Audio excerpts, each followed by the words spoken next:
តាំងពីកើតមកយើងរៀនដើរយើងរៀននិយាយនិងអានយើងរៀននៅពេលណាត្រូវស្ងៀមស្ងាត់យើងរៀនគណិតវិទ្យានិងភូមិវិទ្យាយើងរៀនបើកទូរទស្សន៍និងប្រើប្រាស់កុំព្យូទ័រយើងរៀនសូត្ររឿងរ៉ាវជាច្រើនជាពិសេសក្នុងកំឡុងឆ្នាំដំបូងនៃជីវិតបន្តិចម្ដងយើងរៀនសូត្រពីរបៀបរស់នៅក្នុងម៉ូឌូលនេះយើងចង់បង្ហាញអ្នកនូវយុទ្ធសាស្ត្រមួយចំនួនដែលអាចជួយអ្នកក្នុងការបង្កើនសុខុមាលភាពផ្លូវចិត្តនិងភាពធន់របស់អ្នកនេះគឺជាសមត្ថភាពរបស់មនុស្សក្នុងការដោះស្រាយជាមួយទុក្ខលំបាកជំនះដោយកម្លាំងចិត្តនៅគ្រាលំបាកដែលអាចនឹងកើតឡើងក្នុងជីវិតសមត្ថភាពក្នុងការលេចចេញសូម្បីតែភាពខ្លាំងដែលចេញពីស្ថានភាពលំបាកទាំងនោះ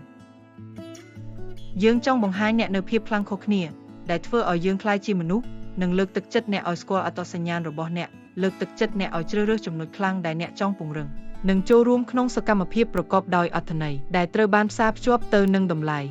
និងគោលដៅជីវិតរបស់អ្នក